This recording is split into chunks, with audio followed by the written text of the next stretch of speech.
Hello everybody and welcome back to another Kings of War battle report. I'm Visibly Riley, and this week we have Kingdoms of Men versus Free Dwarves in a 2300 point battle of Plunder. Before I begin, I'd like to say two things. The first being, I apologize for this being a little late. I had a lot of technical difficulties while trying to film this that I got sorted out, but anyway, I got that out of the way, so here we are. And secondly, I'd like to thank my opponent for actually bringing both of these armies to the table today, or for this game.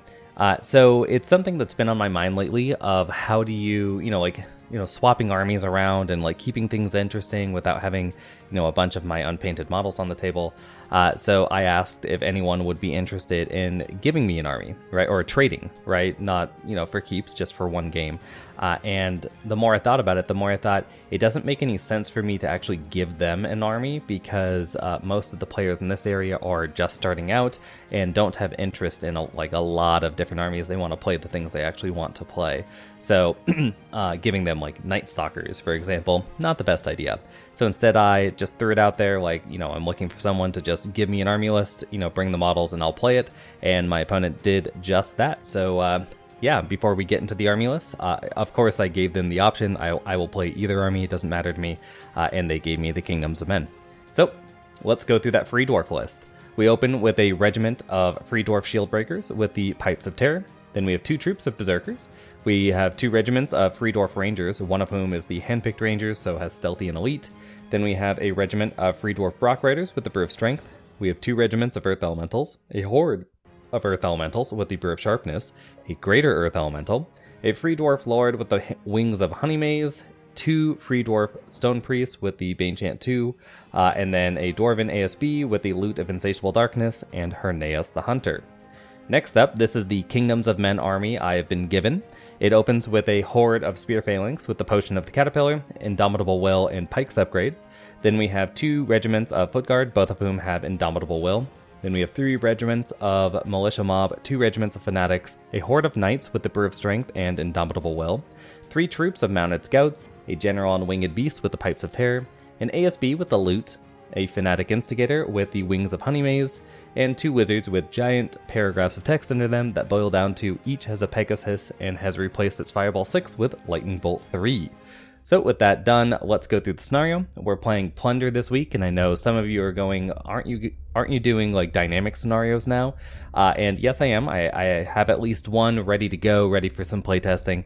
But when, like I said before, I was playing against someone a little newer, and I just, also I was borrowing their army, so like I wanted to keep it as simple as I could, so just a basic book scenario. But at least Plunder, it's not quite as good as a dynamically scoring scenario. Mechanically, it still would be better if it scored every turn, in my opinion. Or not every turn, but not just at the end of the game. But it at least has loot counters transferring between units, so it does have some sort of ticking clock, some sort of pressure on it. So anyway, we open with a, before rolling off to choose sides, you place 5 loot counters on the center line of the field. One is placed in the exact center of the field, and then each of the loot counters are placed 12 inches away from each other, and that just right down the line, so it's always deployed exactly the same way. And then after choosing sides, starting with the player that chose their side, each player nominates a different loot counter to be worth 2 victory points. These 2 loot counters are referred to as the primary loot counters, and then at the end of the game, you are given 1 VP for each loot counter you hold, and 2 if it's a primary loot counter. So just as a friendly reminder for loot counters make it so you are maximum speed 5, you cannot benefit from flight, nimble, or wild charge special rules, and you cannot be the target of enthrall, wind blast, or surge. So anyway, with that out of the way, let's go into the table. The terrain, I will say, is a little anemic. Right now we were using the terrain provided to us by our gracious host, and they're still working on their collection. So, we don't quite have the obstacles we'll want or like some larger pieces, because if you're playing with this amount of terrain, you're probably playing with too little. So anyway, we have 2 height 9 forests, then we have 2 height 1 pieces of difficult, we have 2 height 3 hills, and finally a height 8 obstacle, which is just height 8 because it's a height 5 one on a hill, so you know, 3 plus 8 or 3 plus 5 equals 8, and then a height 5 obstacle. This one, have you ever just like put down a model, or in this case a piece of terrain, and you meant to put it somewhere but like you took your hand off of it and you just sort of like left it there? That's what I did here. This is supposed to be on the other side of the table to get a little bit more terrain density on each side, right? So yeah, I just move it over there before the game begins and before anyone's chosen a side or anything like that. Anyway, and then here are the loot tokens. First up, we're going to start, actually, if we look over here, we're going to start in this upper left-hand corner with the Dwarves, who won the roll-off. So we open with a regiment of shield breakers with the Pipes of Terror. Then we have 2 ranger regiments. The ones on the right are the handpicked ones, and then Harneas is nestled between them. To the right of that, we have the Greater Earth Elemental, and he who shall not be appearing in this picture, the Dwarf Lord with the Wings of Honeymaze, is hiding behind it. We have the first Stone Priest with Banechant 2. We have the first Earth Elemental Regiment, the Earth Elemental Horde with the Brew of Sharpness. To the right of that, we have the second Earth Elemental Regiment, the second Stone Priest with Banechant 2, both of the Berserker Troops, and the Dwarven ASB with the Loot of Insatiable Darkness. And finally, on the far right, we have the Brock Rider Regiment with the Brew of Strength. Now, the next picture, obviously, is going to be the Kingdoms of Men deployment, but we're not going to be facing opposite this Brock Riders. Instead, we'll be facing opposite the Dwarven Rangers in the first picture, because I got a little little sidetracked when I was taking these. So anyway, we're going to start with all 3 Militia Mob Regiments. Behind them is the Fanatic Instigator with the Wings of Honeymaze and both Fanatic Regiments. And finally, the General and Winged Beast with the Pipes of Terror. To the left of that, we have the first Foot Guard Regiment with Indomitable Resolve. I will make a note here, the silver dice you'll see on a couple of units that I have here. I do not use dice to mark wounds. I think that's kind of in poor form. Even if you're using one of those tiny trays, too easy to knock over. I just use a wound wheel, right? A little damage wheel. These dice are just because I didn't have a better marker to show off Indomitable, so if you see them, that's what they are. Then to the left of that, we have the Night Horde with Indomitable Will and Brew of Strength. Behind them, the first Mounted Scout Troop. To the left of that, we have the second and third Mounted Scouts Troop, along with the second Foot Guard Regiment with Indomitable Resolve and the Pike Horde with Indomitable Resolve and Caterpillar Potion. And hiding in the back, the ASB with the Loot. And off to the left, we have both of the Wizards on their Pegasi with their Lightning Bolt 3. So here's what deployment looks like at the end of deployment. Let's show off, these are the primary loot counters. So each one is just hiding behind impassable terrain. It's a pretty smart move if you're gonna if you're gonna do that. If you're gonna have the play Plunder, hiding it or making it difficult for your opponent to actually get to the 2-pointer so you have a straight shot, always smart. My opponent does the exact same thing. And let's talk about that deployment real quick. With the Dwarven deployment, I will say it's pretty obvious, or at least to me, when I was looking at, after they chose this table side, I'm like, well, they're going to choose that side. I think that the Rangers are going to end up in this forest, which they did, because they can scout forward a little bit and then combine with the stealthy on this unit and then using their native Pathfinder. So that seems fair enough. And then the rocks makes a lot of sense to just try to form a line between these two houses. I will say it might be a little difficult to get all the loot counters if you're going to play like that, but that does seem like a pretty standard deployment. And for the most part, I was right, and I do have more units than my opponent does. So as they start deploying, I can sort of check to see whether it's really turning out that way or not. So I started with putting out my mounted scouts back here, making sure that my 2 inspiring, which is a little light, but they are very inspiring, just have, no overlap, so I'm not wasting any inspire anywhere. And lastly, I have the Pike Horde and the Night Horde are the big guys that I went. These are interchangeable along with these 2 Foot Guard that can kind of go wherever, rotating around these units. So I put down everything else except for these 4 units first, or these were last, right? Because I wanted to see what the Brock Riders ended up, because Brocks into a Pike Horde is bad for Brocks. They, these guys are Brew of Strength, of course, but they're hitting me on 6s because I am in Snare and I have Phalanx, so they don't even have to go through the terrain to get that. So I wanted to set them up opposite of it. So if the Brocks ended up over here, the Pikes probably would be over here, a little bit more central, and then the Knights could have deployed over here and then just sort of move forward with their superior speed to get into this cubby. right? And again, if anyone's trying to sell you that a Knight Horde should be running Potion the Caterpillar or Jesse's Boots, they're wrong. There's just nothing. There's no buts about it. They're just incorrect. It is significantly better to run a damage modifier if you're going to be running that one Knight Horde. If you're running a terrain mitigator, you are probably going to overextend with that Knight Horde and get it killed. So anyway, run Brew Strength or, Blessing of the Gods or whatever you're going to do.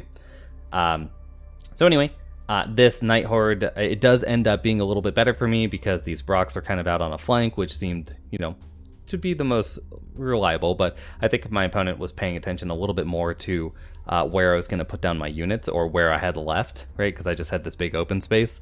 The Brock Riders could have been a bit more central and then to, screw it to that loot counter and make the Pikes actually be part of the game. But instead, they're deployed over here, so the Pikes get their better deployment with their Potion of the Caterpillar to really abuse this wood, while the Knights get to use this hill rather effectively. So right now they're set up so they can just advance forward and be more than 50% on the hill. So if they charge down it into, say, Earth Elementals, they will be Thunder 3, Crush 1, so wounding on 2s.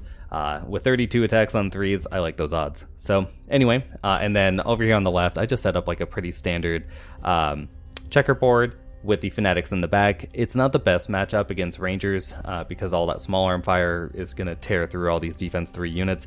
But again, I'm not too worried about it. If I lose this flank but keep the Rangers from firing in, doing any chip damage for the rest of the game and can abscond with at least one of these loot counters because I do have the unit advantage, I call that a win. So anyway, that's it for my deployment. Let's go into turn 1. So turn 1, actually a little bit before that, the Dwarves scout forward, as you can see. The Rangers and Herneas keep a line while the Shield Breakers go a little bit farther forward just to engage in melee. And then here's the rest of the army going. So first up, we have the Greater Earth Elemental and all the Earth Elementals, in fact, just advancing as far as they can forward. The Greater is a little bit faster, so it gets a little bit farther ahead. And now you can see the Dwarf Lord peeking their little head out with their wings of honey maze. Just hiding from my, I don't have that much shooting, but still hiding out. And in the center, you can, or up here, you can see the Berserkers are getting onto this hill. This unit isn't 50% on it, which I think is fair. This unit, I'm not so sure about just getting onto a hill with such a weak unit like a Berserker troop. But anyway, the Brocs are being a little trepidatious, which is, I guess, fair. The Pikes are just such a bad matchup for them. I might even have started redeploying them at this point if I had made that mistake, which is easy to make. I mean, a lot of people are going to be like, oh, why would your opponent ever make such a dumb mistake? And it's like, I mean, even really good players are going to do stuff like this every once in a while because you're not always thinking about every special rule that every unit has, right? That's sort of the game. So anyway, they move forward just a little bit. And we're going to move into the shooting. So Herneas plus both the Ranger regiments take aim. They scouted forward, so they're not going to take the -1 for moving in that forest. And they just blow up one of my regiments of militia, doing 7 damage to it. And I'm like, okay. Again, I treat militia sort of like how I treated Ratkin slaves in the previous edition, which is I just don't want them wavered, which kind of sucks because militia have that 3 ban for waver, right? They're an 11-14 instead of a 12-14. But as long as they're not wavered, if they're dead, it's fine. If they're alive, it's better. Just wavered is the worst. So, yep, dead's fine. And here's the end of turn shot. So first blood goes to the Free Dwarves. Let's see what the men can say about that as they begin their hustle forward. And it's not the biggest hustle here because I don't feel much pressure from the Dwarves right now. Their ranged threat is over here. I feel like it's a little contained. And on top of it, just these units are not all that fast, which is what this pink die is denoting. I'm just making sure that these Earth Elementals cannot natively charge into the foot guard. If they want to charge, they're going to have to go for a Surge. My opponent does have Surge 16, so can do it fairly easily, but that's going to be a 5-inch advance forward, and then a 6-inch Surge, which is, on average, going to take both the Stone Priest going into it to get 1 unit here. And the Horde could take it, but again, if you're fighting me on my line, right, I'd much prefer that. I do think I make a mild mistake with the Pikes here, which is I advance forward and I pivot like this just so I can see the Brocks quite clearly, so they can't get around me. But I think I might have opened up a possible surge into my flank, which isn't the smartest move. But again, I don't think the Horde is capable of making that flank charge. The regiment might be able to, and I'm not too afraid of a regiment of Earth Elementals getting in there. I just don't want it, right? But it should be fine. So it's not the end of the world, even if it happens. Again, because I do have mounted scouts right here. So anyway, here is the beginning of my... Oh, and then on the left, I forgot about that. First off, the Night Horde, yep, it takes over that hill. And then over here, you can see I just take the general on winged beasts and take up that spot that the militia was in and just project my flight around a little bit and then fly up with a Fanatic Instigator to get out of the possible charge arc of any of the dwarves. And just start putting some pressure with a flying individual. Again, a flying individual isn't really about charging and killing stuff. It's really just about forcing your opponent to redeploy and lose out on possible damage. So that's what we're going to go for there. Just be distraction, effectively. So first off, with my shooting, yeah, I do... this is why I kind of overcorrect a little bit here, because I want this wizard's leader point to be out of the forest for firing its lightning bolt, because... Again, if you move into the forest, but your leader point is poking out, I am more than 50% in there, so I will have cover. If you charge me, not that you could, but in general, if you charge me when you align, you will hit the forest, but my leader point is fully exposed, so when I shoot, I'm not going to take the cover penalty from the forest I'm in. Anyway, so I take aim with both these wizards and these two mounted scouts. These guys do not have a target because they're too far back. But we fire into that troop of berserkers, doing 8 damage to them. They are def 4, so it's a little bit better than you might be expecting from a berserker troop. But still, I think they're a dash 14, so it's an easy kill. Pick them up.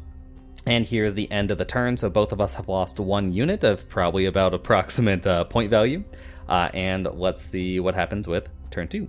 So Dwarf turn 2, or I should say Free Dwarf turn 2. First off, the left unit of Rangers and the Shield Breakers back up a little bit so Hyrneas can get a shot on my Fanatic Instigator. And this is exactly what I'm talking about. This is, I think that this is not exactly the best move. Personally, I don't care if you want to fire Hyrneas' shots at me, right? I still have individuals, so -1 to hit. You only have 3 shots, so 3 shots on 4s, and then all your, I think, piercing 3 on Hyrneas if they get a halt order. I'm only defense 3, so it's a big waste. And it makes it so this unit is going to be taking the negative for movement and negative for firing out of the forest, because I do not believe they're steady aim, so 6s to hit when they fire at me. So I'm perfectly okay with this. This is, in my opinion, an over adjustment, and what the, those little flying individuals are all about. So anyway, that's what my opponent does there. The handpick guys obviously just sit still. And yeah, so the handpick plus the 6s do 6 damage to my little militia troop here, or regiment, and I get a waiver, and I'm like, damn. Again, the only problem, the only thing I don't want is a waiver, and here it is. But still, it's not that unlikely that you'll get wavered like this, so you just take your lumps. I will say, generally speaking, I wouldn't have my Inspiring Source this close to them, because I would want to not get a reroll. I want, if they kill me on the first roll, I want to stay dead. But this army does have a little too light on the nerve, so I had to spread it out a little bit better. And then because of this height 8 obstacle, I have to be a bit farther forward than I want to be, so I can actually threaten these Earth Elementals. So anyway. And speaking of the Earth Elementals, you can see what the Dwarves do with their line. They keep it right down the line here, so there's no possible flanks to go for. And then the Greater Earth Elemental positions itself to make sure that the Night Horde cannot pivot, and clip it, to pick up in place like this, right? So it's not possible for the Night Horde to charge into that Greater Earth Elemental. I'll have to charge over here if I want to leverage that advantage of the Knights right now. And before I get into, and then also the Brock Riders then do the quick math on this Pike Horde and go, oh, that's terrible, and they just turn tail and run, which I think is a smart move. There's no reason to throw good money after bad here. Don't go into that full sunk cost. Just take your unit and leave. Lose the turns that you've already lost. Don't lose any more. So yeah, they're not 50% on this hill, so they'll also be receiving cover if I choose to shoot at them, and I think that's pretty fair. Were they nimble, this wouldn't even be bad, because they could be having their leader point on the hill, right? I think that still works. And then be able to charge over if they wanted to into one of the units that aren't pikes, right? But anyway, they just turn tail on the run, which is fair for me. And I will say this, before the Kingdoms of Men turn begins, just take a look at the picture. As you can see right here, important things are, well, not too important, just like looking at the units that are trapped back here and think about how would you approach this line, right? Like, they're basically in charge range. This is a Brute Sharpness Horde, and then this is immune to your Night Horde. So are you going to chap them up? What are you going to do? This is my answer, which is charge it all. So obviously, I try to go for a bit of a cheeky charge here. So first off, I have to charge with this unit first if I want to get all three into this combat. So what I did was get out a bunch of proxy bases and start measuring things, placing models where they could go. And this is what I come up with. If I run with the ASB to where they are right now, they will lock this unit down, because this unit, when it charges, right, it was about here-ish, let's say. When it charges, you can charge through a yielding character, but each of your move steps you have to end clear of it. So that includes the moving, move, wheel, and pick up in place, right? All have to end clear of the individual. So what I did was just make it so it's impossible for me to align on this side, but it is possible for me to pivot and hit this point of contact. And because I hit this point of contact, the second bit of charging comes into play, which is I have to remain in contact with the thing I actually hit. I can't pick up in place over here, and place the unit kind of like that. So I do a cheeky little trick here and charge into this corner. If you don't think it works that way, feel free to drop me some page numbers and we can have a discussion, but just none of that, like, I don't think you should be able to do that. I'm like, I mean, that doesn't really matter too much to me. Cold hard facts or nothing. So anyway, that's what I go for there. And then that makes it so this unit can charge second. It's a nimble unit, so it just double pivots, like it's about here, goes pivots like this, goes forward, and then pivots again, right? Hits the unit, and then places itself. Then the Night Horde just pivots in such a way that when it runs forward, it just hits with its corner right there. Then I pick up in place, and I can perfectly fit this because I pre-measured it all before moving. So that is a long way of saying I charged a lot, because I want this Night Horde I want to take out this horde of Earth Elementals right now, and I can do it while nothing can really, well, I mean, these Earth Elementals can charge me, but the Greater is trapped, which might be a little hard to see in this picture, but we'll see some at the end of the turn. That'll show it off a little bit better. I do turn the pikes because now the Brock Riders are, we're just going to stare at them, escort them out effectively, and also look at this loot counter. We are currently in the forest. I did actually forget this turn that I had a Potion of Caterpillar, so I just, advanced a little bit and, was stuck in it. But I'm not too worried about that. I don't really care. And then again, this wizard gets ready to get the loot counter along with this one, so I can pretty easily pick that up and just start ferrying it down my lines or into the back lines if I want to. And this is what I mean by, like, if this were a dynamic scenario, I'd have to go and get that loot counter now, which means that my opponent could threaten me, like if they had just, taken the Brocks backwards, for example, and gone like, well, if you want to score this next turn, you're going to have to get charged. So yeah, because I don't have to do that, I'm just going to let it sit there and just make sure I have a threat that can go get it, right? On the left, I just advance my units forward with this little wavered unit just sitting in the way, right? We're kind of pivoting around it. One of the Fanatics goes over, as you can see, to move past them. The other Fanatics just crab walk to the right.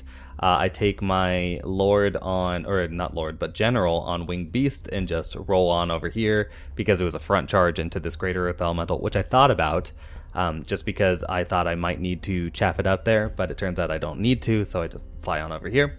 I pick up the loot counter with my unwounded unit of Militia, the last one. And I'm not too worried about getting shot to death because I'll just drop it in my own spot and then I'll pick it up with the General or with the Fanatics if I want. Now I am sitting a full 25 millimeters away from my unit in front of me, and that is because Well, I didn't play the loot counters. Actually, I'm not exactly sure. I didn't play it correctly, but I think I didn't, because I think now when you're dropping the loot counters, even if you're not dead, right, you're just dropping them off before charging, for example, or whatever, that it has to be fully within the outlines of your base, right? And I was thinking at the time that it had to be within, which means that any amount of space, because this game does not use non-Euclidean geometry, meaning that I could just drop it like this, and pick it up. But it doesn't really matter, because you can always drop it touching your back edge, and because the game uses Euclidean geometry, I can touch the back edge of this base and touch both of them, right? So I'll just pick them up. So anyway, that's a long way of saying I picked up the loot counter. So anyway, let's go into the shooting. So, yep, I guess we're not going to look too much at the shooting. First off, let's not bury the lead. But I did shoot all of my shooting into the other berserkers. I did 4 damage to them, which is, that's all right. Actually, if we go, one more picture back, I did take a couple of wounds. It looks like I think I took 1 wound on the Fanatic Instigator, and I went, I want none of this, and I just fly all the way around it, because there's all these juicy Stone Priests and ASBs back here, so that's what I'm going to go for. And anyway, so I got my shooting in. It didn't do too much, but, fair enough for a little chip shooting, and these free dwarves do not have Martyr's Prayer, so there's no heal. And then in combat, I charge in with this unit, 12 attacks on 3s, wounding on 6s. I do 0 hits, or I do 0 wounds. Same thing over here, except for it's 7 attacks on 4s, but 0 wounds. And then the Night Horde walks into the Horde of Earth Elementals and just blows them out of the water. And so the greater, you can see in this picture, the greater Earth Elemental is not nimble. So it is beginning within 1 inch of an enemy unit, meaning that it can be within 1 inch if it's going to do a charge here. But unfortunately, because again, it's not nimble, it has to kind of pivot like this, so it's gonna miss my knights, right? It doesn't have the pivots to get there. It cannot pass through my unit. So if it goes forward, it's going to hit me. And then if it wants to pivot and maybe get a surge, well, it can't actually pivot and get a line, right? So it's just going to go kind of like this and miss me anyway. So there's just no way to get into the knights right now. They'll have to, take it up with these scouts instead. And with that, let's move into the end of the turn shot. Things are looking pretty good for the kingdoms, but again, this is only turn 2, and I did a pretty big aggressive play here, and if it doesn't work out, it might be doom, right? So anyway, let's go into turn 3. So turn 3 for the dwarves. First off, we have the shield breakers just moving forward to threaten my lines. Again, I think that if they had not moved backwards to get a shot on the Fanatic Instigator, I think they might be in a slightly better place, but I do out-threat them by a significant margin, because this is only a speed 4 unit, I believe, so it's an 8-inch charge, right? And I've got like a speed 10 flyer, I've got two different regiments of speed 5 plus wild charge D3, right? And then just normal speed 5, so not the best spot for them. Or in this case, I'm not saying like they're misdeployed, I'm just saying this is this is difficult to get through for them. So they move forward a little bit.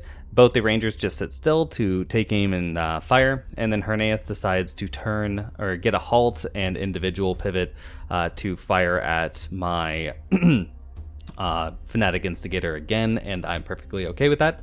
In the center, the Greater Earth Elemental, it takes that flank into the mounted scouts. My opponent disengages with the Earth Elemental regiment that they were fighting, and then just crab walks to the right so that it can surge forward and hit the knights, because this is an exact line, because that's how the Earth Elementals were that I charged.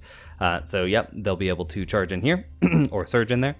And then they do exactly that. My opponent does make a mistake here, and I'd forgotten about it until I filmed this report the first time, which is dwarves have a special rule, which is if they cast Surge onto a unit, they can also Bane Chant that unit. This unit should probably have Bane Chant on it, but it doesn't. The other one does, though. So this little Stone Priest right here, just Bane Chants them for their normal charge into the Knights, and then the ASB just moves on over here because the Berserker troop is going to charge into my Foot Guard, and then also get a Bane Chant. So that's going to be 15 attacks now on 4s to hit, but they're only crushing 1 due to the Bane Chant. They have that weird rule where they gain 1 crushing when it's a counter charge, but That's pretty bad. So anyway, I'm not too worried about that, especially because, again, I have Indomitable for any, messed up nerve checks that might happen. So, and right here with the shooting, my opponent does 9 wounds to my militia, which is a pretty good roll, but does not get the kill, only a waiver, so a bit of luck for me there. But again, it doesn't really matter if I'm alive or dead. And up here, both of those hordes end up doing 8 wounds, or regiments end up doing 8 wounds to my knight horde and roll the first double one of the game. It's superfluous, but we're going to count it. So double 1 counter at 1. And right here, the berserkers do 3 damage to the foot guard. Don't even get a waiver, so I don't have to pop Indomitable. And here is the end of turn shot. This blows right through those scouts. That might surprise you that a monster with 12 attacks and crushing 3 and brutal completely destroyed my troop of scouts, but it did. And then it turned to make sure that these guys are in the front, and then I made a mild boo-boo here, which is, it's not the worst one, just because the fanatics, this is how they had to move to actually get past this militia that was wavered. So I was limited in my landing options for this general. I would prefer to be, facing a bit more like this, so that I could see the flank of the giant or the greater earth elemental if it wants to do something like this. But I'm not, so here we are. I cannot see it, which is good abuse by my opponent. And we're gonna see what the men can do with their turn 3. So Kingdoms of Men turn 3. First off, I back up with this unit. The wavered unit just backs off, and as you can see, there is just enough room to drop a loot token right there, and then pick it up with my not berserkers, what am I called, fanatics. But again, I could just be butted against them and pick it up that way if I wanted to. The other wavered unit, I believe, no, they weren't wavered. They just took 6 wounds. In the previous one, so they're not wavered this turn, but they just keep an exact line, and then I move forward with the fanatics a little bit just to threaten all this stuff.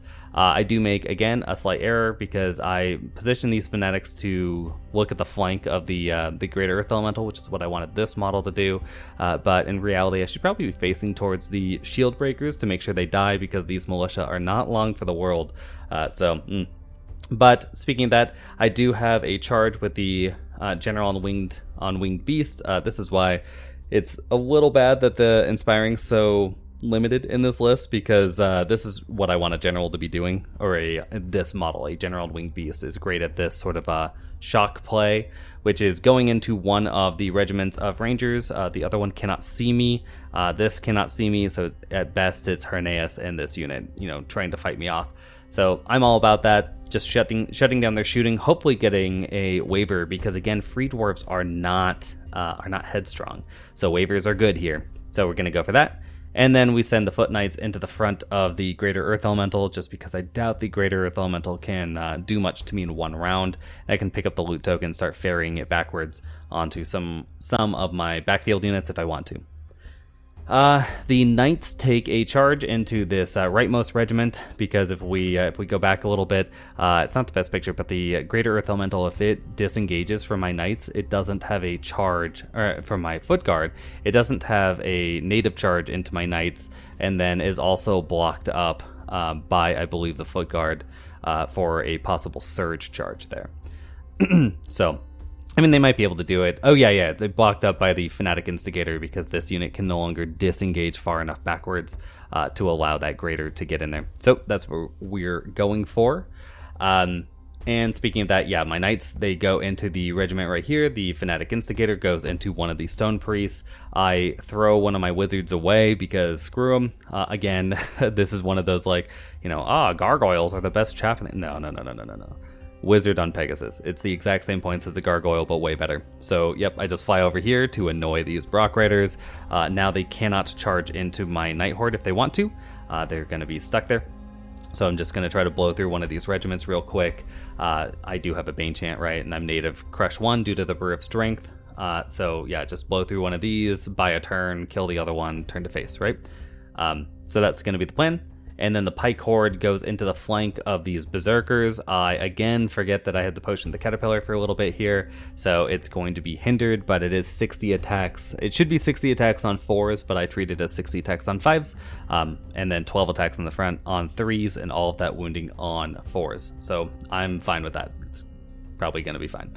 And again, this unit is at 4 wounds, and this is a good reason why you don't use dice, because that's his wound die right back there that my opponent has moved, because of course they did, right? That's the reasonable thing to do. You know, gather up your dice at the end of your turn, you move them away. If you use wound counters or dials, you're not going to do that. Next up, I have the other wizard just fly over here to grab the 1-point token, because I pick up the 2-point token with this Pike Horde as well. So I believe now I have every loot token on the table, and my opponent's going to have a rough time getting them off of me. So in combat, actually there is one thing to say about shooting, but I'll wait for that. In combat, the Pike Horde plus the regiment of Foot Guard walk right through a wounded troop of Berserkers, who would have guessed. And up here, my Fanatic Instigator does 4 wounds to a Stone Priest. Again, they have quite a few attacks. It looks like the Herneus got them up to 3 wounds now. But yeah, I only managed a Disorder, no Waver, but that should be fine. And right here, just limiting the surge, I charge in again with 12 attacks on 3s and 6s to wound. I do 0, so my Foot Guard are 0 for 2 for fighting the defense 6 units. And up here, actually before I keep talking, this is not the best picture for it, but I will say my opponent's Dwarf army looks really good. I'm really excited to see them finish it. And if you're gonna do stuff like the round bases and then have them plug into these bases, I think that's absolutely fine. I think it's cool. But when you're doing your actual basing, make sure you do the tray at the same time, just as like another form of the base.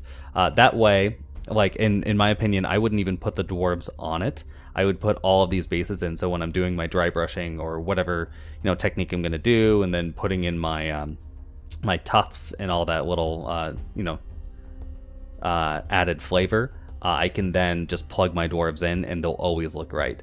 But I do know my opponent just sort of keeps these all in a bin or a bag or something, so like you'd have to mark them, right? And that might be a bit more than they're looking for. But anyway, looks cool. So yeah, I charge in with my general. I do 5 wounds. So again, I was hindered on this charge. I am crushing 2 and Thunder 1, but I lose that. And they're also defense 4, so the Thunder doesn't matter. But I have 7 attacks on 4s here with the hinder. I do 5 wounds, which is pretty phenomenal. And then I'm brutal. So I'm like, all right, I need an 8 to waver you. And of course I fail it. It wasn't, an 8 is not exactly an easy roll, but I'll take the 5 wounds and the disorder there. That's really nice. Good start. And up here, speaking of that, I failed my Bane Chant with my shooting. The second bit of shooting worked really well, which is I managed 1 wound on the Stone Priest and got a lucky waver, so cool that. But because I failed the Bane Chant, I only do 8 wounds to this regiment. So I need a 7 to kill it. I don't roll a 7. I need a 7 twice to kill it, and I don't roll a 7 once to kill it. So that's a little unfortunate. If I'd had Bane Chant, it would have been double 1, so pretty fun there. But anyway, that's going to be the end of the turn. It's going to be, I think the Kingdoms of Men are definitely in the lead right now, but it might not be as large of a lead as you might be thinking, right? Like this Night Horde is at 8 wounds right now and has plenty of units, these double regiments that can really start laying into me, because again, they're minus both of their Bane Chants back here right now, but they do have this Bane Chant, so they have at least 1 access to 1 right now. So yeah, they could get that, they could kill that Night Horde, frankly. But even if they don't, they can really get it to double 1 land and then start killing off these side units. So it's okay. Let's see what the dwarves do with their turn 4. So, Free Dwarf turn 4. First off, we've got the Shield Breakers going into my Militia. These are the wounded ones in the front. These Rangers are just going to sit still and try to kill off the other Militia Regiment, which is fair enough.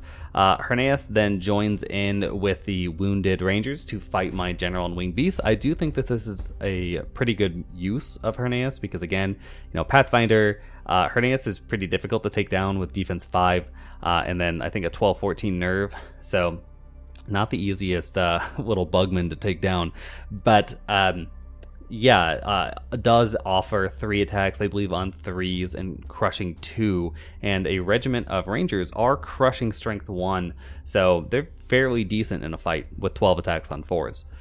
So we'll see about that.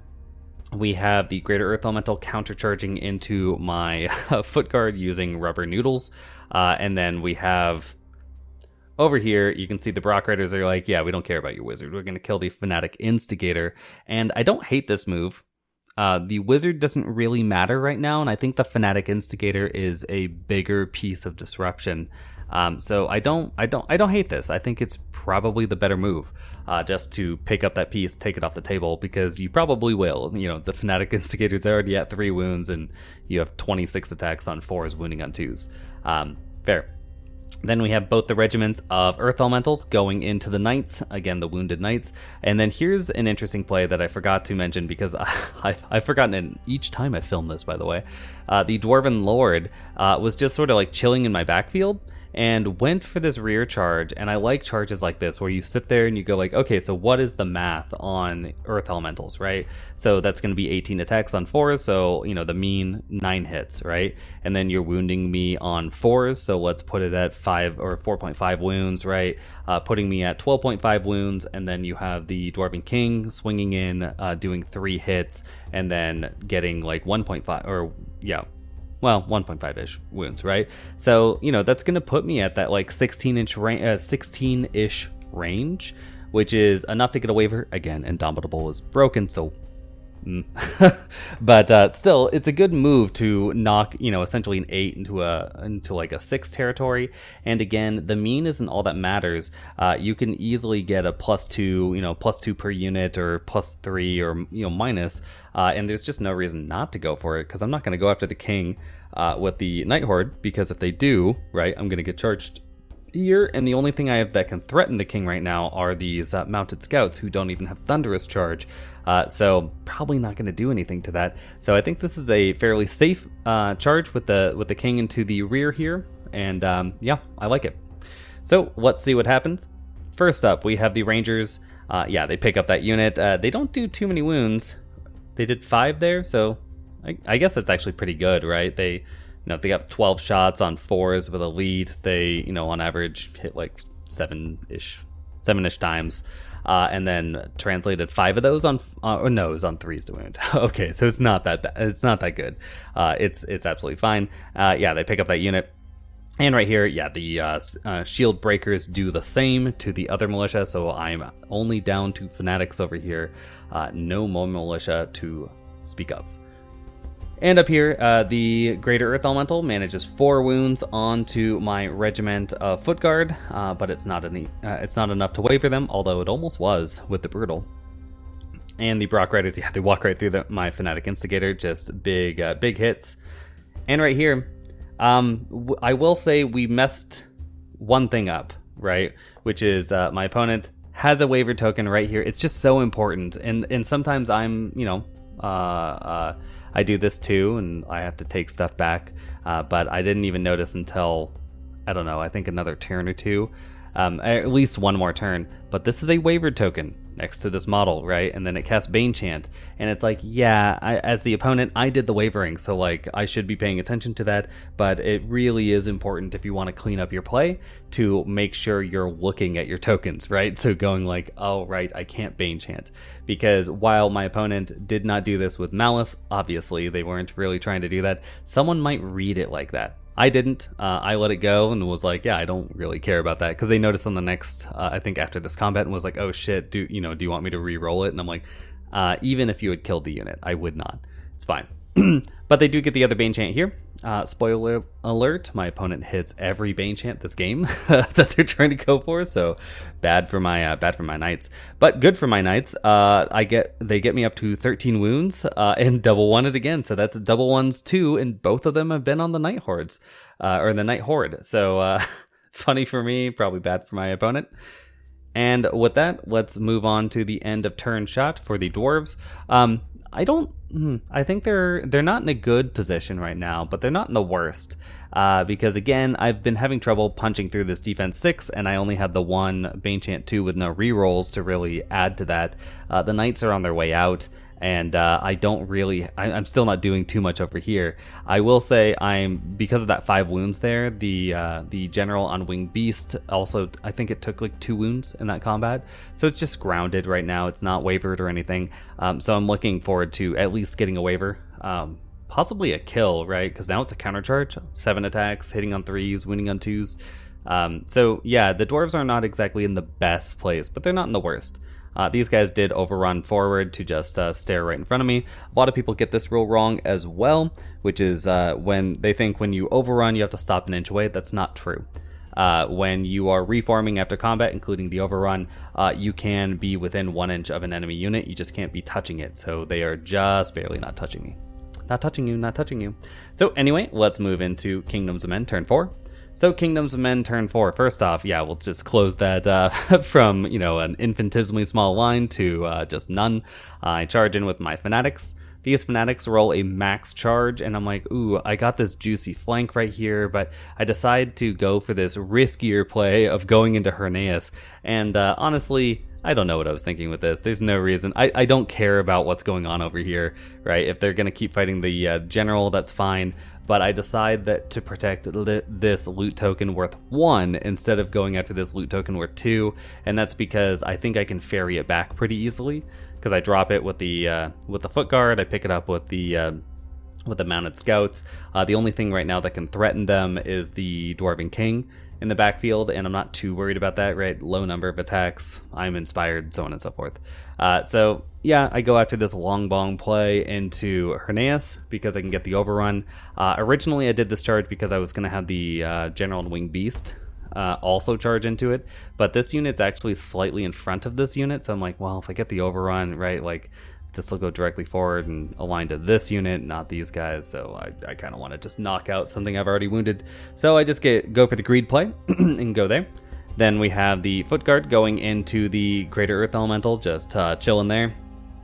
And up here we have the Horde of Knights deciding to now charge the left unit. So now they've rolled down here. This Greater Earth Elemental will be able to get a flank charge really easily, even if these, unless these Knights kill them. Which is, it's unwounded, I'm wounding on 6s. That's a tall order, but I guess it's possible. The wizard tries to be annoying by blocking up the Brock Riders again. I'm not sure if I can, but this is the best I could do. And I pick up all the loot tokens. So I drop the loot token that the knights were holding. I pick it up with the scouts back here. I drop, with the foot guard, pick it up with the scouts right here. And then I have moved the loot token forward with this wizard. I'm trying to get as many onto this pike horde as possible because it's going to be very difficult for my opponent to actually get to that pike horde, let alone get through the pike horde by the end of the game, given that it's turn 4. So I'm trying to get as many models, or as many tokens onto this unit as possible. And let's see what I can do about that. And then I move my ASB over here. I was hidden from the Dwarven King being able to charge from the mounted scouts before. I still am. And then I want to have a bead so I can hit this night horde. So I don't get a refresher of what happened here. But I do get a flank charge with my foot guard into there. And again, I don't know, if I had been able to pick this up with a Night Horde, it would have been a lot different. But now I'm going to have to throw more resources in and just hope I can roll some 6s to wound this time. So let's see what I've got. First off, with my shooting, I throw everything that's not Banechant into the Dwarven King. I do 2 wounds to them, and I actually almost get that waiver. Right, so I believe they're a 13-15, so that would have been an 11, and I believe I rolled a 10. Whatever it was 1 blow, and I was like, damn. Obviously that would have been super lucky, but very nice. I do get the Banechant onto my Night Horde, so that's good. Hopefully I can actually kill out that regiment this time. And over here, I get fairly, I'm not sure I got fairly lucky with the wounds, but I definitely got lucky with the nerve. Because I charge in. Fanatics are an excellent unit, though. They have 15 attacks, they're fearless, and then they hit on 3s with Crushing Strength 1. So I roll in here, I do 5 wounds, but then I get the waiver anyway, and I believe they're 14-16, so meaning I rolled that 9. So I'm pretty happy with that. Again, free dwarves are not headstrong, so that waiver is going to stick. Actually, and knowing that, probably shouldn't have the pipes on this unit, right? Should probably have figured out 5 points to get them the chalice or the staying stone. But anyway, it's hard for me to think of like dwarves and going like, you don't give them nerve items because they're dwarves. but these are free dwarves, a little different. Over here, we've got double one, number 3 of the game. We're doing it. I'm trying to catch up to my opponent, right? And it's again superfluous, but we're getting closer to the to the mattering.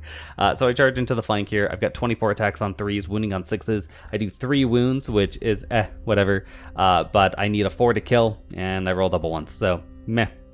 That was on the reroll though, due to the Stone Priest in the back there. I guess also the Dwarf ASB over here, but that sucks. I really want to kill that unit off, but at least the Night Horde does not flub this time and just walks through the 2nd regiment and are ready to die.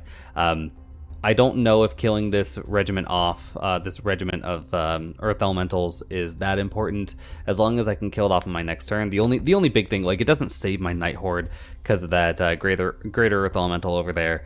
But I was just looking to, make sure that like the regiment here can't deal the finishing blow, right?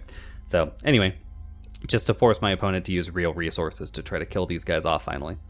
And here is the end of turn 4 shot. As you can see, the Kingdom's Men do have a commanding lead at this point because of where the loot tokens are located, and on top of it, which units are wavered. I will say the General and Winged Beast does manage to, I think I rolled pretty well here. That looks like 2 dice there, meaning that I've got at least 11 wounds on that unit. But I only manage a waver. Still though, a waiver is fine. It makes it so this unit can't come in here. It's just Herneas. I don't do, well, I did maybe like a wound or 2 to Herneas, so no shooting with these fanatics, but whatever. And then I've got the waiver here. But more importantly, I have a loot token here, here, and here. So like I have my loot tokens in my backfield with the exception of this unit, which is only facing off against a wavered unit with already 5 wounds on it. So I'm feeling pretty good at this point, but let's see if the dwarves can get some beardy magic going on with their turn 5. So dwarf turn 5, or free dwarf turn 5. First off, on the left, yeah, these wavered guys just sit still. These rangers just sit still. Herneas decides to go after the general, just going for a grounding there. And then these rangers decide to charge into my fanatics. That's a good charge for them. They've got 12 attacks on 4s, wounding on 2s. The Pathfinder doesn't matter. The only problem with it is that I will also not be hindered on my counter charge now, which maybe they wanted that. I probably think, I don't know. It's a question of, do they want +1 to hit? But I believe that they're only elite with their shooting, with their ranged attacks. So I think they'd be better off just shooting into me, right? With their bows, and then going, if you want to charge, right, it's going to be hindered. Also, Herneas, I think, is trapping me, because if Herneas decides to charge into the general, well, I don't know if they remain engaged with this. So, like, can I even disengage? So, anyway. Over here, the Greater Earth Elemental, yeah, just charges into the flank of the Knights. Fair. And they, for good measure, the Brock Riders go there as well. I think that this is maybe a bit of a waste. It's a question of how much you trust that Greater Earth Elemental in a game where it was closer, right? Where, like, maybe, the dwarves had a loot token. Maybe they were, like, a point or 2 behind instead of max points behind right now. I think that this is a good charge. But since they're so far behind, I probably would have just had the Brock Riders pick up this wizard real quick and just trusted that the Earth Elemental could do it. But anyway, speaking of Earth Elementals, we've got this regiment going into my regiment. I'm at 3 wounds, so again, a spike there could get a pretty good kill, and that would open up the way to getting at my loot tokens. And speaking of that, the Dwarven King decides to try to kill off my 2-pointer right there, which again, that's a good move. And here we go with combat. We have Herneas. Yeah, Herneas does 1 hit, 1 wound, and freaking wavers me, and I'm like, oof, that 14-16, it really stings. But the Rangers here do only manage 6 wounds onto my my regiment of fanatics, and do not get a kill. It's a 9 twice to kill me. And up here, we've got double ones, number 4 of the game, so I'm not going to catch up to my opponent at this point, but it is superfluous. So the Earth Elemental Regiment does 6 wounds to my Foot Guard Regiment, and double ones it, so I guess whatever, with the Bane Chant, of course, because it of course worked. And the Dwarven King, yeah, does manage to kill off my freaking mounted scouts. Only gets the 1 hit, 1 wound, just, rolls the 11 back-to-back, kills me off, and I'm like, Damn, you deserve that loot token. We do mess this up a little bit, and it is my fault. I told my opponent the wrong thing because I was sitting there going, I know you can give loot token, or you give a loot token to any of the units that beat you in close combat, but individuals can't be given loot tokens. So what happens? And basically the rule is, in case you were wondering, it's only applicable if there were only individuals fighting in that combat. But if that is true, like it is here, the individual can of course just sit on top of it and protect it, which I knew they could do that. I wasn't sure how it worked in close combat. So that's how it works. So we roll this back in a second, where the Dwarven King just ends up on top of the loot token, just sits on it. And here's the end of turn shot. So yeah, the Night Horde is gone. My opponent just blows right through them with the Earth Elemental alone, or the Greater Earth Elemental alone. And again, this Greater was trying to make it so the Foot Guard here had a front charge, but it's a little counterintuitive. So after this picture is taken, they reform to be facing like this. So, it is actually a front charge, not a flank charge. So with that said, let's see what the Kingdoms of Men can do with their turn 5. First off, the wavered general just rolls on by, goes, I don't care. The Fanatics decide to charge into the scouts there. I believe Herneas is now like in a flatter line because of centering. I think that's what happened there, but I'm not exactly sure. We'll see in a second. We've got the Fanatics here charging into the Shield Breakers, just looking to finish off, probably just get a waver there, but again, waver's really good. We have the Foot Guard going into the front of the Greater Earth Elementals, trying to go like, yeah. The other guy's got a wound on defense 6. Now we have to do it. So, let's see. And in the middle, so I set up a few things. So let's talk about the right first. So first off, I decide to move, or I drop the loot token with this wizard, right? And then I fly 10 and pick up the loot token that these scouts had, because they also dropped theirs. Then I pivot the Pike Horde, as you can see, to pick up that loot token. So now they are on a 2-pointer and a 1-pointer. And then the Foot Guard here, just countercharge. I pick up the loot token right here. It's it's touching me, but I haven't put it on my base just yet. And then I decide to set up a little bit of a sacrificial screen, which is the Baroque Riders are the only real threat at this point, assuming I can kill off this regiment. So what I do is throw one unit of scouts in front of them, 1 inch away, of course, and then behind them is the wizard that they keep ignoring. And the point of that is just to make sure that the Baroque Riders, if they overrun, they cannot overrun far enough. Like if the king decides to leave, go charge a thing, whatever, they cannot overrun far enough to get to this loot token. For that to be possible, the Dwarven King is going to need to actually charge off, kill off this wizard, crab walk away, then this unit charges, kills it, and rolls far enough to get on top of that loot token. So just trying to make it as hard as possible. And with that said, so I just walked through the unit this time. I believe I did like 7 or 8 wounds. So yeah, they are a brutal unit. And speaking of that, with 15 attacks on 3s and then 3s again to wound, I do 11 wounds to the Rangers who were right in front of me. And yeah, as you can see, whatever happened with Herneas made it so I could just pivot right past him. And oh, that's right, because I charged into Herneas, then they charged into me. Yeah. Okay, that's why the line worked like that. And when I crab walk to the side, I go 3 inches, and it's exactly lined up with my general. So these units cannot charge. Well, Herneas could, like individual, and then pivot, and then nimble pivot into me. But the regiment right here, it looks like it's at 9 wounds. I was mistaken before, but this regiment cannot charge into my general, so I'm perfectly fine with this. And up here, my Foot Guard, the red guys, the Lannisters, do manage to kill off those Earth Elementals, as they should. And here's the end of turn shot. And yeah, the other guys, I believe these are Night's Watch? Maybe they're Stark, but anyway, they manage 1 wound onto the Greater Earth Elemental, so I've done it. Both my units have wounded the defense 6, and things go pretty well. I try to shoot down the Dwarven King. I don't hit him with any of my Lightning Bolt this turn, so that's a bit of a shame. And then I believe this unit ran, so no shots there. I did get the Bane Chant off, and I'm staring down the Dwarven ASB and going like, do it, I dare ya. But yeah, I get the Bane Chant there, which is how I did how I killed them off.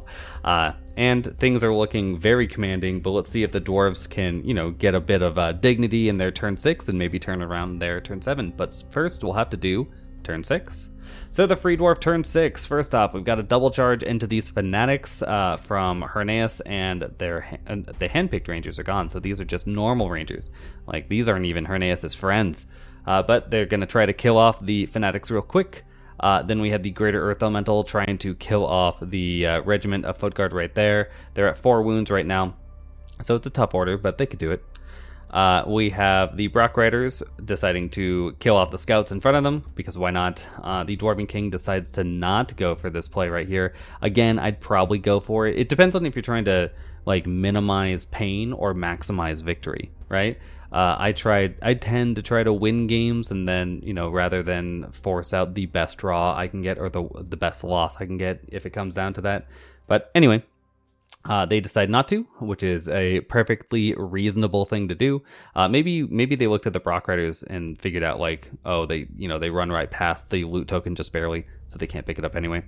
Either way, the king does not charge here, just continues holding down the fort, and that's going to be that. And same thing with the ASB, just going yeah, let's do it. Let's just stare at each other. So they're in a staring contest. Let's see what happens. First up, the Brock Riders walk right through my mounted scouts. My opponent casts a lot of superfluous Bane Chants this turn. I'm like, man, I'm defense 3. All over the place. But that is going to be it for the kills, which I'm perfectly fine with, obviously. So yeah, the only thing that died was my sacrificial scouts right there to the Brock Riders. Otherwise, I've got a wavered unit finally right here, so I can use Indomitable. But otherwise, nothing else. And then these Fanatics just stood strong, which is pretty crazy, honestly. They're only defense 3, and this is a lot of attacks. But I stood strong in that round. And now the general's going to be ready to go as well and protect this loot token forever. So let's see what that looks like with Kingdoms of Men turn 6. So Kingdoms turn 6, first off, we've got the Fanatics charging into the Rangers, and then the General charging into Herneas. Because of where Herneas had to go to share frontage with the front of the Fanatics, they have dragged themselves their front barely out of the woods. So when I charge, this is not hindered. Herneas is already wounded, so I'm just going to, try to get a cheeky kill here, just to knock out the Inspire. I haven't moved the tokens yet, but yeah, I clear the waiver, I clear with Indomitable, so those are both gone. I need to get something fancy like Josh Rosado's. He had these really cool plague pot things. Man, they were so cool. Where you would use tiny bottles, and then you would uncork them to show that the plague pot was being used, and then take the whole thing away when it was gone. Because much like Indomitable, there's a turn after where you get a secondary effect. So Indomitable clears the waiver, which is already busted, but also just makes you self-inspiring for a round. So I need something like that to demonstrate it. But anyway, the Wizard just runs away from the Brock Riders, because why? And then I charge in with this regiment, just looking to pick up some points. And then both the Wizards are going to try to shoot down this King, because again, it's one of the remaining threats on the table, and I could pick up that 2-pointer if they're dead. There's not a whole lot my opponent could do about it if I wanted to. And then otherwise, I just put all the loot token onto the Pike Horde and go I dare you to kill my ASB and then do some crazy nonsense to this Pike Horde. Dare you. So that's going to be that. Let's see how it all turns out. First off, on the left, I do. First, I kill off the Regiment of Rangers. I actually did it out of order. I charged Herneas, and Herneas has been moved away now, but they're technically right about here, right?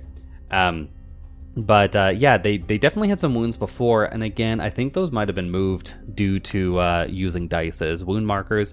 But even if they weren't, I do know the general, it does all right here, and 7 wounds, it's a 12-14, so that's going to be a 7 twice. It's still, a 1 in 4 chance to kill here, so I'm, whatever, it's fine. I killed off the actual scoring unit, so good luck, Herneas, with your turn 7 moves. And in the middle, I managed 2 more wounds onto the Greater Earth Elemental, not that it matters, with my, I believe they're at 10 wounds.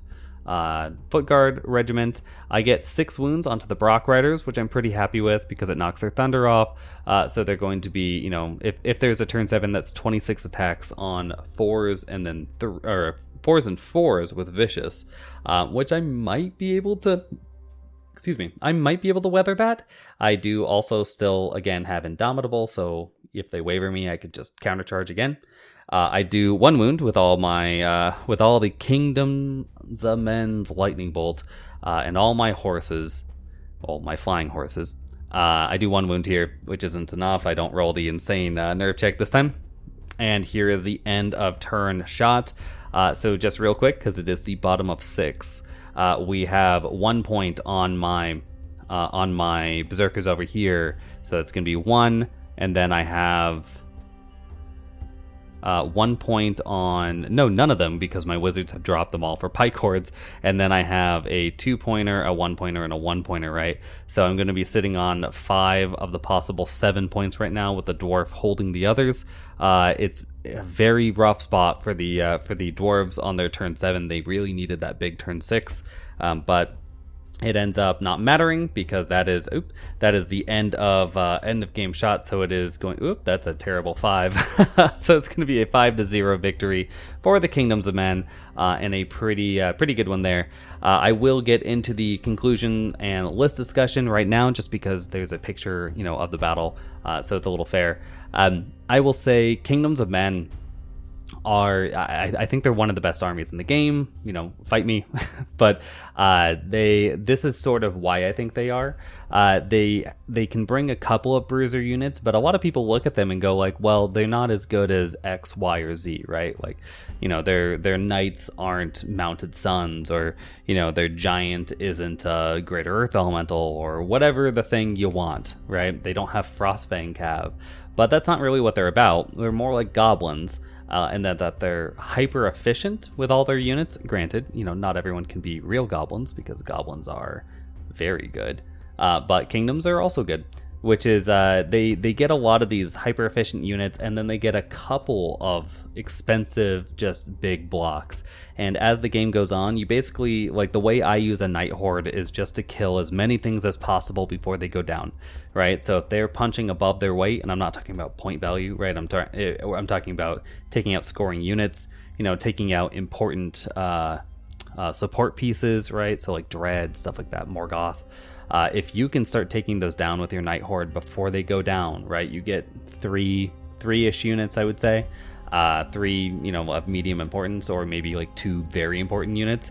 Your Night Horde's golden. It doesn't matter if it dies. And then the rest of the Kingdom's army is just there to get in the way, die slowly or quickly, but be in the way, and then have more units than your opponent. Just sort of pick up your pieces at the end and run off.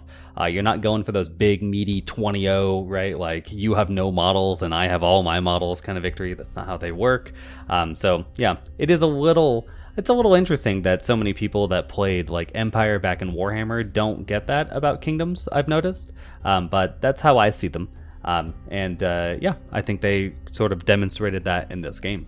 So let's get into the rest of the conclusions and list discussion, starting off with the Free Dwarf list. There's not too much I want to say about this army. I will say, getting the nerve mitigation items are obviously always good on your non-fearless units. Generally speaking, when I'm like looking at a dwarf army, I don't really immediately notice that because I'm thinking headstrong, but free dwarves are not headstrong, so that's a strong place to start. Swapping out Pipes of Terror for the Staying Stone, right? Becoming a 15-16, probably good. Then you can put the 5 points wherever, it doesn't really matter. I do think the Berserker Regiment or Berserker troops are worthless. I don't think they do anything in any army, just because they don't have any crushing strength. They are only speed 5. And then they're 105 points, right? The defense 4 is good, but the troops of them, which is where I'd want my Berserkers as well, for the most part, to get that value out of them, it's just not there, just not doing anything. I would take these out, figure out something else to do with it. All this stuff's good. I don't really like the handpicked Rangers. It is only 15 points though, so it's not really that big of a deal if you're going to take it or not. And it is definitely value, right? Stealthy and elite ranged for 15 points. That's very good. But Rangers are already very pricey. You can see this is a 200-point unit. But man, if it was still elite, period, that would totally be worth it. But elite ranged, maybe not. The Earth Elementals, the double regiment Horde, excellent. Brew of Sharpness, no. I will, cut my opponent some slack here because I do know they were writing their list, when I was sitting around. So they were just trying to get it done. Didn't want to put out another individual. Put the Brew of Sharpness here just to eat up some points. I would never run the Brew of Sharpness here. Maybe not never, but I probably wouldn't. Just putting nothing or a small heal or even like a Blessing of the Gods probably fair enough, especially because again you have the Bane Chant Surge combo in the army, so I don't think it's really necessary. Greater Earth Elemental, excellent. Free Dwarf Lord, I wrote Wine of Elvenkind, that's wrong, obviously it's the Wings of Honeymaze. Pretty good piece. Yeah, just not a lot to say about that. I think 145 points is perfectly fair for a defense 5, wings kind of guy. Really good.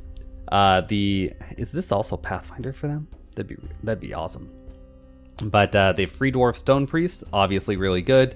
I think Martyr's Prayer probably fits into this army well, right? You have enough Earth Elementals to do it, but I can see why you wouldn't.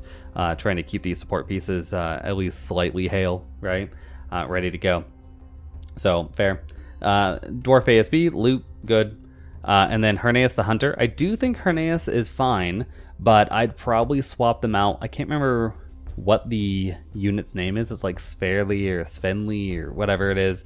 The Mounted Brock Lord, that's a unit strength one. I think that is an amazing piece. Obviously, it was broken when they had written it in as Herneus's cost, but even at the full cost, still a really good piece. And if you're not feeling, spending that kind of dosh, because I think it's like a 200-point hero, just the regular old Berserker Lord on Brock, I think that's probably better than Herneus here. So anyway, with that out of the way, let's talk about the kingdoms. I will say that would leave you a little light on your inspiring because you only have, I guess you have the Lord, the ASB, and both Stone Priests for all the rock people. Yeah, that's probably fine for inspiring. Anyway, the kingdoms list. Every time I talk about this army, it becomes slowly, less what my opponent was doing and, the kind of models they were fielding, and more about the sort of stuff that I would do. So just keep that in mind. You don't need to make any of these changes if you're listening, and if for all the other listeners here, it's going to be just a matter of preference at this point because we're getting really nitpicky. First off, we've got the Spear Phalanx, excellent unit. You do not need Potion of the Caterpillar, but, it's a really good item, as I mentioned in the previous cast. Again, I know it feels like, you've got this big burly horde, you better put an item on it. You don't really need to. This thing comes with all the stuff you need. Once it has Indomitable and Pikes, doesn't matter. Pretty good. I don't like Foot Guard. I don't like them with Crushing 1. I do not like them with no Crushing. I do not like them Sam I Am. I just don't, I know a lot of other people like them. I think they generally run them in hordes, though, not regiments. Someone else would have to speak on that.